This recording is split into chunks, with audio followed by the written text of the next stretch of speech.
afternoon, everyone, and welcome to Stock Market Today. Ali Corman-Kintree with a breakdown of the action in today's session. It wasn't the best close, Ken, but it was a step in the right direction, and there were quite a few compelling setups out there today. Yeah, absolutely. Nice percentage gains for the major stock indexes ahead of a very key jobs report on Friday. Remember, earlier in the week we got a good ADP private employment report. Hopefully that will translate into Friday's jobs report. But we got three stocks to watch. AMD, Advanced Micro Devices, clears a trend line today.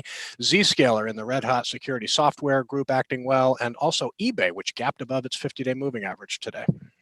All right, we will provide you some analysis for those. But first, let's look at the major indexes. Here is the NASDAQ composite, finishing the day up a little more than 1%. We had the Dow up just under 1%, the S&P 500 up 0.8%, the Russell 2000 taking the lead today up 1.5%. So a bit of a disappointing close here, Ken, but still a gap up.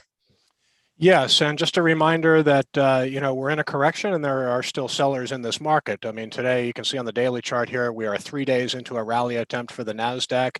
It paired an intraday gain. It looks like it closed in the bottom half of its range. It got turned away at its 21-day moving average. So these former support levels are definitely areas to watch. So there were sellers that came in once the Nasdaq hit that 21-day line. It backed off highs after that. We saw similar action in the other major stock indexes as well.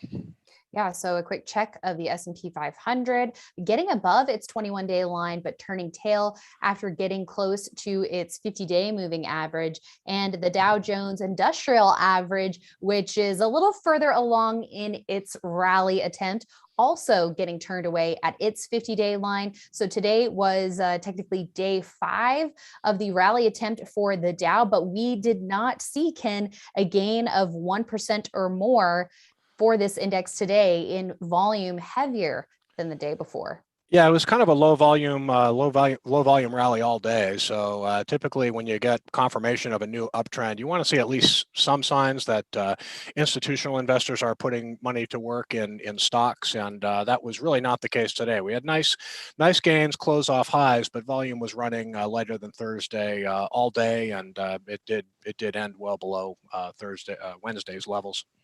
And as you mentioned, the jobs report out tomorrow could be key. And if and when we do indeed see a follow through day, that could mean that investors should start putting some more money to work. But Ken, we're already seeing a number of actionable opportunities out there, including from the likes of AMD, maybe hitting a little bit of resistance at that 50-day line by session's end. But could this be a case of second time's the charm for AMD?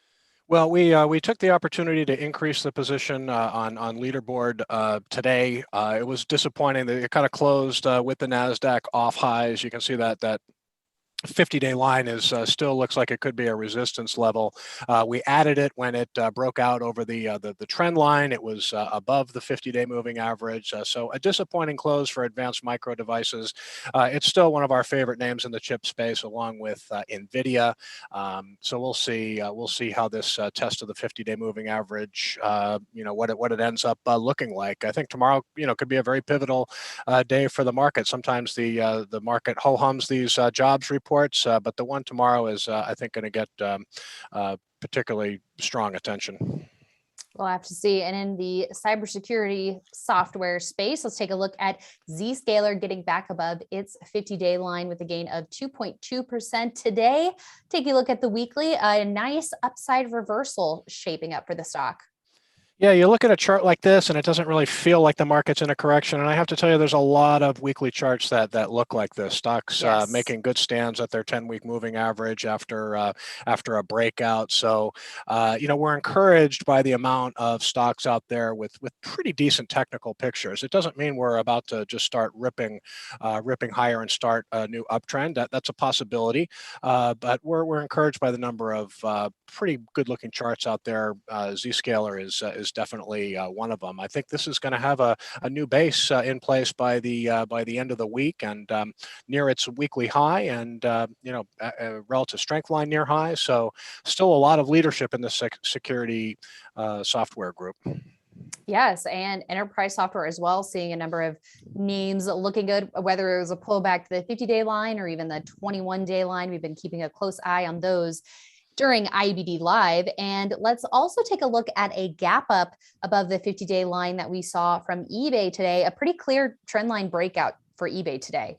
Yeah, definitely. Also closed off highs with the market. There was a little bit of volume in eBay today too, in a low volume rally for the market. But here's another stock that is acting very well, and you got pretty good fundamentals. You can see double-digit annual earnings growth expected this year and next. Company with a pretty good track record of earnings and sales growth, and nice gap above the 50-day moving average. Again, a weekly chart that is looking pretty good here so far. A nice weekly gain for eBay for the week, and Zscaler is going to have a new base in place by the end of this week tomorrow. All right. Thank you so much, Ken. Now, if you are a Swing Trader subscriber or trialist, pop on over to swingtrader.investors.com. We are going to get our monthly Swing Trader scorecard webinar underway here in a little less than 20 minutes from now. So I will see you over there along with Justin Nielsen and Chris Gessel, breaking down the trading action that we saw in the month of September, interesting moves that the team made, talking about some strategy, and of course, what we're doing to combat those algos. We have some news and updates for you on that front. So we hope you join us, swingtrader.investors.com. Thank you, Ken. And Thank you. And just wanted to point out real quick that Swing Trader added a security software name to the Swing Trader portfolio today. So we'll have to probably talk about that too. Yep. Yes, good call, Ken. We will do that. We'll see you over there, and we'll see you tomorrow morning on IBD Live, where we will be joined by Matt Caruso of Caruso Insights, welcoming him back to the show. We'll see you there, and we'll see you right back here after the close. Bye, everyone.